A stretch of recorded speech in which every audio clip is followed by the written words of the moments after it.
Ich bin heute im Stadtwald Lübeck und hier wird seit Jahrzehnten mit Überzeugung naturnahe Waldwirtschaft praktiziert.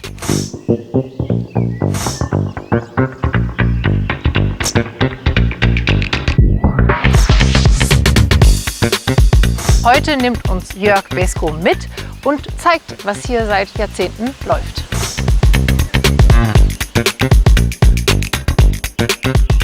Wie hat eigentlich dieses besondere Modell des Lübecker Forsten angefangen?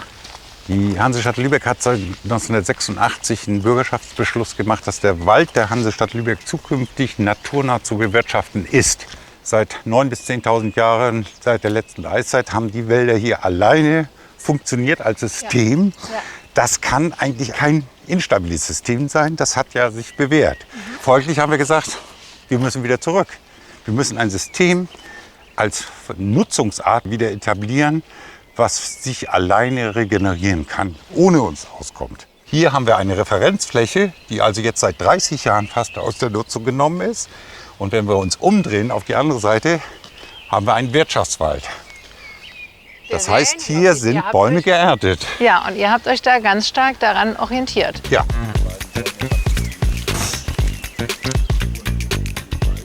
Wenn wir wirklich natürliche Wälder wieder schaffen wollen, dann müssen wir auch alle Elemente der vorhandenen Wälder wieder zulassen. Und zu Wäldern gehören auch Waldmoore. Das heißt, wir sehen hier einen Riesengraben, der ist mal von unseren Vorgängern gemacht worden, um dieses Niedermoor zu entwässern, damit die Bäume da besser drauf wachsen.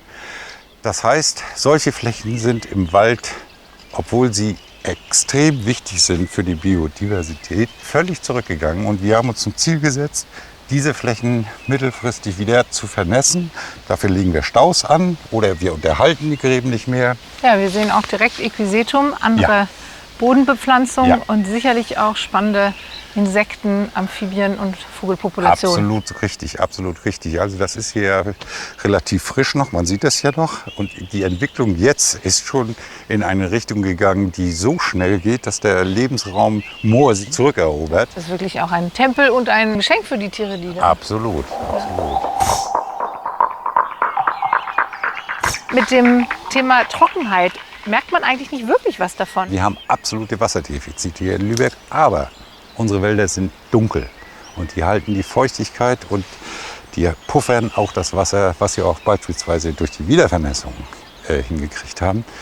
Wir haben keine Absterbeerscheinungen aufgrund von Trockenheit. Fichte ist eine Baumart, auch die Lärche, die hier mit drin steht, die von den Menschen hier mal hergebracht worden ist, aber ein Fremdkörper in diesem Ökosystem ist. Und die meisten Fichtenbestände sind auch als Reinbestände hier auch in Lübeck gepflanzt worden von unseren Vorgängern. Die waren sehr, sehr anfällig gegen Stürme, Borkenkäfer etc., genau wie überall in Deutschland. Ja. Und da haben wir sehr schnell erkannt, dass wir aktiv was machen müssen, um diese Kunstwälder wieder in natürliche Wälder überführen zu können. Aber wie seid ihr konkret da vorangegangen? Also wir haben tatsächlich angefangen, die Fichte sehr stark zu nutzen, indem wir von oben herab, das heißt die stärksten Bäume zuerst genommen haben. Dadurch haben wir relativ große Löcher geschaffen. Das haben wir sehr, sehr intensiv über die letzten 20 Jahre gemacht, sodass wir jetzt eigentlich nur noch einen leichten Fichtenschirm haben und darunter eigentlich schon einen Laubwald.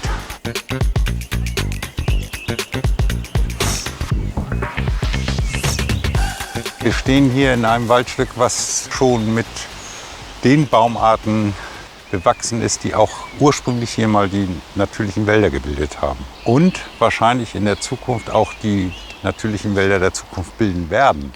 Das sind Buchenwaldgesellschaften und die zeichnen sich dadurch aus, dass sie in den ursprünglichen Wäldern erheblich höhere Holzmassen produziert haben, als wir das aus unseren Wirtschaftswäldern kennen.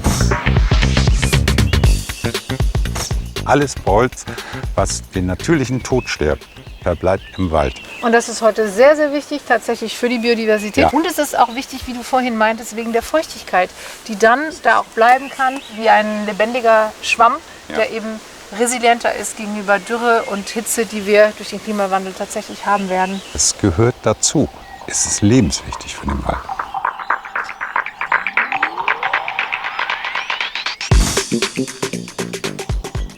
Hier sieht man, ihr seid reingegangen in den Bestand.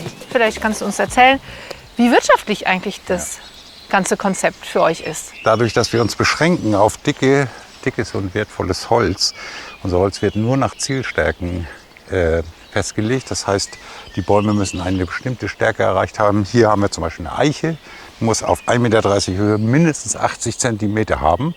Heißt das auch nach dem Stückenmassegesetz, dass wir natürlich weniger Aufwand betreiben müssen. Gleichzeitig ist das stärkere Holz deutlich wertvoller und damit teurer für den Holzkäufer.